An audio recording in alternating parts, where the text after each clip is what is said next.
December 7th, 1941, a date which will live in infamy.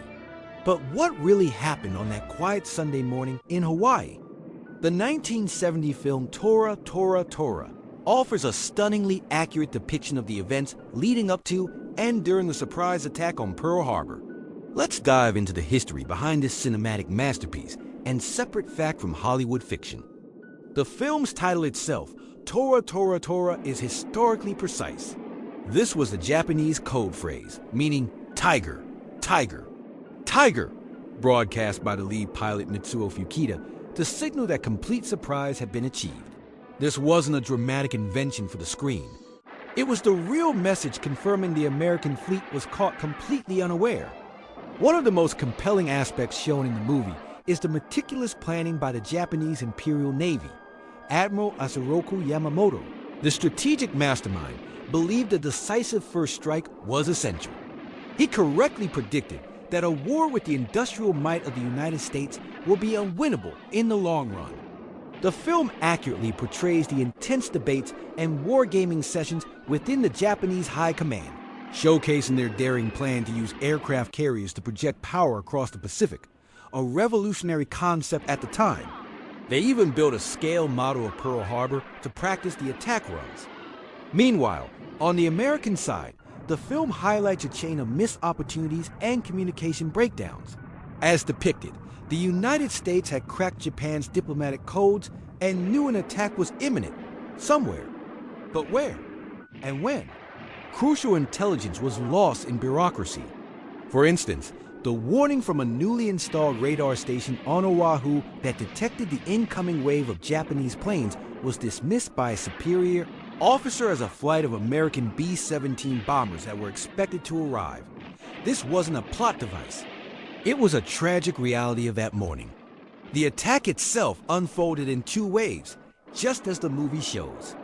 The first wave targeted the battleships moored in Battleship Row and the airfields to destroy American air power before it could get off the ground. The film's visuals of torpedoes specially modified with wooden fins to run in the shallow waters of the harbor are historically correct. These aerial torpedoes were a key technological innovation that made the attack so devastatingly effective against the battleships. The USS Arizona's catastrophic explosion is one of the most powerful and accurate scenes. The film shows a bomb piercing the ship's forward deck, igniting its ammunition magazine. The resulting blast was immense, sinking the mighty battleship in minutes and trapping over 1,000 crewmen inside. This single event accounted for nearly half of the total American casualties that day. The filmmakers even used historical footage and meticulous reconstructions to capture the scale of the destruction. By the time the second wave of Japanese planes arrived, the element of surprise was gone. American anti-aircraft fire was fierce, and smoke from burning ships obscured many targets. While the second wave still inflicted significant damage, it faced much heavier resistance. A key historical point, often debated but accurately portrayed, is the Japanese decision not to launch a third wave.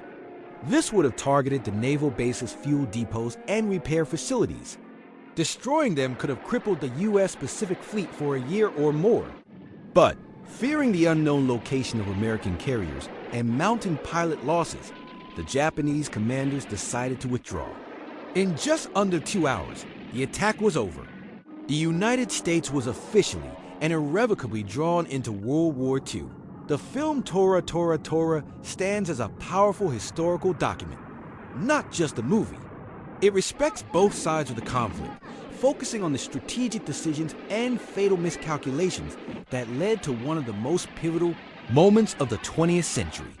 It serves as a somber reminder of the human cost of war and the importance of communication, preparedness, and diplomacy.